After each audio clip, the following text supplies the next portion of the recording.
Bonjour à tous, j'espère que vous allez bien. On se retrouve pour le brief du mardi 7 septembre 2021. Donc au menu du jour, le Bitcoin bien évidemment.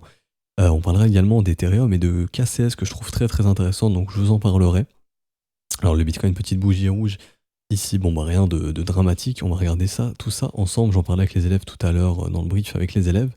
Alors divergence baissière. Quand vous avez un marché qui justement fait des successions de divergences baissières ou qui monte avec des divergences baissières, généralement, et ça on en parle, hein, enfin, je l'ai déjà dit plusieurs fois, mais votre marché va monter doucement mais sûrement, ou monter, consolider, monter, consolider, monter. On monte en escalier si vous voulez. De toute façon, un marché monte généralement toujours en escalier, mais avec des dips plus ou moins faibles quand le momentum est assez fort. Quand le momentum est divergent, ben on monte, on corrige, on monte, on corrige, on consolide, on monte, on recorrige, etc., etc. Donc là, on est totalement dans ce type de scénario. Donc c'est pour ça qu'en début de brief, on était encore dans les 52 300, il me semble. J'avais déjà tracé le premier arrêt parce que généralement, bah, ces divergences sont annonciateurs d'un retour en zone de pardon, sur le premier arrêt. Donc ici, 50 500 $. Donc on pourrait s'y diriger assez facilement sur les 50 500. À noter également qu'on pourrait revenir chercher le point de break ici. Donc grosso modo, ça c'est le point de cassure. Donc 50 300, 49 600 si ce marché veut retracer un petit peu. Donc revenir tester cette zone de résistance en support, il faut absolument que ça tienne. Parce que si on repasse dessous et que derrière on instaure une dynamique baissière, ça voudrait dire qu'on s'est juste servi ici des liquidités, donc des stops et des liquidations pour revenir shorter le marché ici. Donc ça, ce serait pas bon signe. Enfin bref, pour l'instant, il n'y a pas encore de signe de top ici en daily, il n'y a pas de problème, on est juste dans une respiration de marché. De toute façon, il suffit juste de regarder la charte comme ça, hein, mais celui qui dit oui, le top il a été trouvé ici, ça y est, on va aller à 30 000, bah, c'est un peu débile, parce que le marché il est haussier en fait, clairement le marché est haussier. Maintenant, zone de rechargement de short, encore une fois, on en avait parlé, c'est pas le moment d'être all-in dans le Bitcoin, loin de là, c'est pas le moment de mettre du levier sur le Bitcoin à l'achat en disant je vais devenir riche, loin de là. C'est des zones de gestion du risque et où les investisseurs vont récupérer de l'argent. Donc c'est normal de voir qu'on va trouver résistance et qu'on peut avoir des bougies rouges ainsi. Les gens, les investisseurs, en tout cas la smart money ici, donc l'argent intelligent, va récupérer du cash, simplement de la gestion du risque, on se hedge. Ici, avoir du Bitcoin, c'est très bien. En avoir ici également, c'est très bien. Mais récupérer un peu de cash pour aider le portefeuille, c'est une meilleure chose. Surtout dans des zones de rechargement de short ainsi. Également, le creux dans la value, on en a parlé ici depuis très très longtemps. C'est une zone dans laquelle on peut rester bloqué. Et une zone dans laquelle le marché peut développer un prix pour faire une continuation haussière, une continuation baissière derrière. Ok. Donc, je vais d'ailleurs également déplacer mon fib, je cherchais mon mot. Je suis en TradingView à pas remettre la souris. Déplacer mon fib ici, hop, comme ceci. Je prends mon top, comme ceci, voilà. Vraiment, l'aimant, il est buggé aussi. Vraiment, TradingView, je leur en veux beaucoup. Quand j'utilise plus de 2 heures en brief, bon bah, quand il y a plusieurs problèmes comme ça d'affilée, c'est chiant. Enfin bref, alors. Donc rien de plus à dire. En daily, zone de rechargement de short, c'est normal de voir des rejets comme ça. C'est normal d'avoir des bougies rouges qui peuvent se mettre en place. Il y a de la prise de profit qui va être faite. Encore une fois, on en parlait également depuis très très longtemps. En tout cas, j'en parlais avec les élèves et également sur YouTube. Mais ça servait à rien de capituler ici ou dans les zones de rechargement pour récupérer du cash là. Ou pour revendre, fallait vendre. Enfin, faut vendre en zone de rechargement de short. Donc attendre justement que le traumatisme passe, ou en tout cas que le pessimisme parte et que la peur parte. Au lieu de vendre ici, bah de vendre, zone de rechargement de short, tac tac tac, ici, ok. Là, c'est une bonne zone pour récupérer des profits, aucun problème. Les professionnels font ça, je le répète. Maintenant, en court terme, il y a des divergences baissières qui se sont formées, qui sont déjà en place. Donc, simplement, c'est normal de voir le marché respirer et consolider. Ça, c'est de la consolidation, c'est pas une correction, c'est une consolidation. Tant qu'on ne voit pas, par exemple, ça, ce ne sera pas le début d'une dynamique baissière, comme ça avait été le cas ici. Du coup, on a baissé du 23 août jusqu'au 27 août, donc pendant 4 jours, on a baissé avant de remonter. Bah là, pour l'instant, c'est simplement une respiration de marché. Donc en objectif, tout naturellement, nous avons 50 500 $ et nous avons également, si jamais le marché décide de retracer plus bas, 48 900 et 48 000 $. Également en termes de liquidation que j'ai juste ici, hop, il y a un gros cluster de liquidation à venir chercher sur les 50 000 $. Et ça jusqu'aux 49 800, environ 49 500. Donc ça ne m'étonnerait pas qu'on puisse venir chercher ce pic de liquidation, on le voit mieux ici. Hein. Vous voyez dans les 50 000, 50 200, 50 300. Tout simplement, ça correspond à quoi? Au premier arrêt, grosso modo. Donc c'est pour ça qu'il y a de grosses probas de revenir dans les 50 400. 50 500 par exemple. Je regarde juste que le son est bon, oui. Du coup, voilà. Donc on respire, rien de plus à dire. Je regarde en 1 heure, momentum baissier également, la divergence s'est confirmée ici. Hop, et une chose que je voulais ajouter que j'ai vu avec les élèves tout à l'heure, c'est qu'on a une grosse contraction sur le momentum. Donc pour faire simple, une contraction ça signifie quoi? Ça signifie tout simplement, donc ça je supprime, c'est pour vous montrer la div en 1 heure. Une contraction en 4 heures signifie qu'un gros mouvement se prépare. Vous voyez ici le momentum il est en train de faire une sorte de triangle, il se contracte. Donc un gros mouvement en retour de volatilité se prépare ici en 4 heures. On ne peut jamais savoir dans quel sens ça sera. Autant ça peut être au sud, autant ça peut être au nord. Mais, euh, mais on ne pourra jamais savoir. J'ai vu qu'un élève m'avait partagé à voir si c'est fake ou pas. Enfin là tout à l'heure dans le brief chat. Euh, Stephen Curry, si je dis pas de bêtises, je vais essayer de retrouver le tweet sur la tablette juste à côté. Mais en gros, il a tweeté, voilà, il s'intéresse aux crypto-monnaies. Il y a de plus en plus de tweets de personnes connues qui tweetent ça. Donc ça veut dire qu'on essaye de créer un intérêt autour du marché crypto. Donc voilà, en gros, il avait dit oui, je viens juste de commencer dans les cryptos, dans le crypto game, est-ce que vous avez des conseils? En gros, voilà, c'est ce qu'il dit. Donc à voir si c'est vrai, j'irai voir sur Twitter après, mais ça, c'est pas tellement. Enfin, il y a deux possibilités. Soit ils se servent justement de ces gens, donc ils sont payés, de toute façon il est payé là, Stephen Curry pour tweeter ça, hein. Il est payé pour dire ça, soit parce que des gros, la smart money veut distribuer, donc elle a besoin de nouveaux investisseurs pour leur distribuer dans leur gueule tout simplement, ou alors ils essayent de créer une nouvelle hype, comme ce fut le cas lorsqu'on était proche de la TH, je sais pas si vous vous souvenez, mais lorsqu'on était en 2020, fin 2020, début 2021, on était juste ici là. Et il y avait en gros, donc juste avant la TH, hein, très très proche de la TH. Au final, comme c'est le cas actuellement, on est très très proche de la TH, on n'est plus très très loin. Où ici, il y avait l'actrice de Game of Thrones, pour ceux qui s'en rappellent, qui tweetait est-ce que je devrais long le Bitcoin et qui avait tweeté plein de fois, pareil sur l'Ether, etc. Ou que sur le Bitcoin, je sais plus, mais bref, pareil, il y avait des personnalités aussi qui faisaient la promotion des crypto-monnaies, donc juste avant la TH. Donc, soit, et donc ici, c'était justement pour en faire la promotion, pour déclencher un rallye derrière et attirer de l'argent.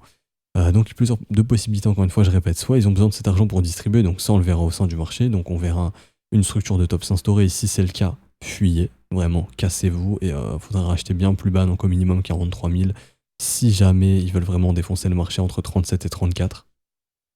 Voilà.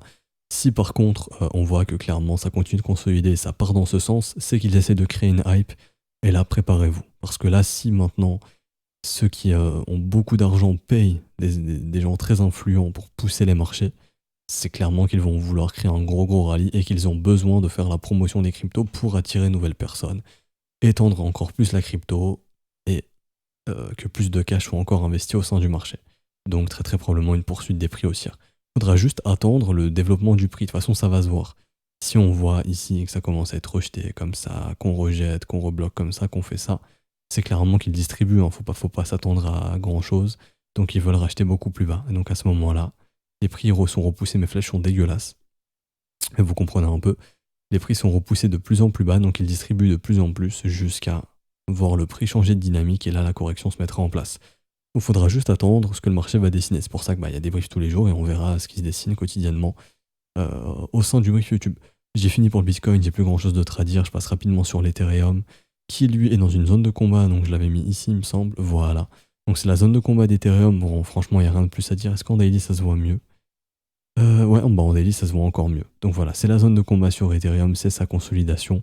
Il y a des petites pertes de momentum en 1 heure, 4 heures, ça aussi on l'avait vu hier, hein, donc la divergence baissière, qui annonce justement de la consolidation, ces choses qu'on est en train de faire. Hop, comme ceci, en 1 heure c'est la même chose, il y avait également de la divergence.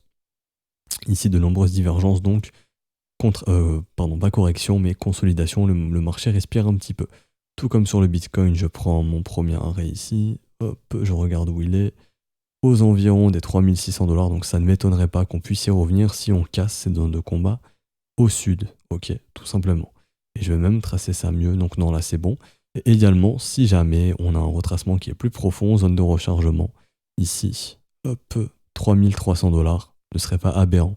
Ce serait en fait le fait de revenir tester le breakout du W de continuation, donc on pourrait totalement y revenir si le marché décide de retracer plus profondément, sans que ça ne change rien au marché. Ça ne change rien en sa direction moyen terme qui est haussière. Ok, la direction est haussière. Si je regarde les liquidations, pareil, sur Ethereum, de toute façon je l'ai ici direct. Sur Ethereum, on a justement de gros pics de liquidation dans les 3283. Ça veut pas dire qu'on va y aller absolument, ça veut juste dire que si le marché décide de retracer un peu plus, À ce moment-là, ça en devient une target réaliste parce que ça viendrait en fait tout simplement revenir tester le point de breakout ici, tout simplement. N'oubliez pas que le fondamental est bullish. Dans le sens, je ne parle pas du fondamental des cryptos directement, je parle du fondamental macroéconomique. Dans le sens où ils sont partis dans une optique d'imprimer énormément d'argent, de créer beaucoup de dettes et de dévaluer la monnaie. Donc ça, c'est bullish pour les crypto-monnaies. Donc tout simplement, quand il y a des retracements, on voyait ça comme des dips. Et donc si on revient dans les 3300, pour ceux qui font du day trading ou du swing trading, qui essaient de capturer des mouvements moyen terme, par exemple plusieurs jours, plusieurs semaines, c'est assez intéressant pour vous. Voilà, c'est ce que je voulais ajouter. Et pour l'instant, pas de signe de top de marché ici sur Ethereum. Loin de là, on est juste sur la grosse résistance, hein, ici weekly, du corps de chandelle, donc c'est normal de voir le prix consolider. C'est un petit peu le niveau que le marché garde en tête, hein, parce que c'est ce niveau qui nous a bloqué, qui nous a déclenché le crack derrière. Donc c'est pour ça qu'on voit les prix se maintenir ici. Alors, et du coup, pour finir, je vais switcher sur KCS. Je vous parle de KCS parce qu'on a les exchange tokens qui performent beaucoup. Il suffit de voir FTT qui performe énormément. Donc, les exchange tokens sont probablement les suivants, enfin les autres exchange tokens. Par exemple, BNB ou KCS. Et KCS a une chart qui est très très jolie pour de la continuation. Donc, je vous parle de KCS parce que premièrement, ici, bon, on est venu en zone de rechargement, on a fait ce qu'on avait à faire, donc les gros ont rechargé, donc probablement ces gros ont rechargé ici, ils ont refait leurs bags. Je vous parle de ça parce que, comme je l'ai dit, les exchange tokens sont très très recherchés, il suffit d'aller ici, de regarder les exchange tokens contre le Bitcoin qui dessinent des W weekly, hein, donc ils sont extrêmement bullish. C'est-à-dire que les exchange tokens surperforment le Bitcoin. Donc dans les exchange tokens, pardon, vous avez, j'ai la liste ici. Alors, on va aller voir le lien, on va voir ce qui est dans le calcul, comme ceci. On va chercher Exchange. Alors, nous avons BNB, HT, donc ça c'est Yobi, OKB, Léo FTT. Mais on s'en fiche parce que KCS est quand même un exchange token. Et jusque eux, ils l'ont pas mis dans leur indice. Mais il y a également peut-être Léo à surveiller. Regardez aussi OKB, HT. Ok. Donc en gros, le Yobi token, si je dis pas de bêtises, qui pourrait eux aussi performer puisque ce sont des exchange tokens. Et de toute façon, on le voit également ici. Hop, comme ceci. Ça, c'est l'indice des exchange tokens qui performe beaucoup. Ok, il est en avant sur d'autres types de secteurs. Donc probablement que KCS pourrait être l'un des prochains à performer. C'est pour ça que je vous le dis. On est en train de consolider sur cette grosse résistance ici qui pourrait faire un énorme W weekly ici. Hein. Donc tac, tac, tac, tac. Ok. En cas de nouveau sommet, je vous montre l'objectif. Hop, si on fait un nouveau sommet, l'objectif serait entre les 30 $ de mémoire, voilà, 30 $ et 36 $. Ok. Également, je vous montre les niveaux d'extension, les targets d'extension ici. Alors je viens prendre mon plus bas, je prends mon plus haut, je prends mon plus bas à nouveau juste ici, hop, comme ceci. Et je vois que j'ai en extension 23 $, pardon, niveau intéressant, 24 $ quasiment. Ensuite 29 $, donc là on a une confluence. Ensuite 36 $, nouvelle confluence ici. Ensuite 43 $ et 55 $. Je ne sais pas jusqu'où ce marché va monter, ça se trouve il ne va même pas casser sa résistance. Mais s'il la casse, ce sera l'un des prochains probablement à bien performer pour les exchange tokens en fait, tout simplement. Voilà. Et ce que je voulais ajouter également, c'est qu'on peut targeter le niveau de sortie de la structure, donc comme ceci. Hop, tac. Et donc l'objectif de sortie sera entre les 21 $ et 25 $. Donc là, je diminue l'unité de temps. Attendez, je vais juste rester en weekly, on va regarder le biais. MA13, MA30, il est super bullish, donc c'est super bullish. Le biais Instit, donc MA9, MA18 est très bullish également, tout va bien.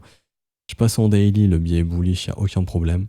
On voit qu'on est en train de faire des W dans des W sous justement la résistance. Si ça cède ici, ça peut donner vie à un breakout. Donc par exemple, l'idée de trade que j'ai vu avec les élèves juste avant, ce serait d'entrer sur le break du W ici. Donc là par exemple, c'est déjà fait, ou le break de ce W ici, si vous souhaitez acheter ce gros W weekly.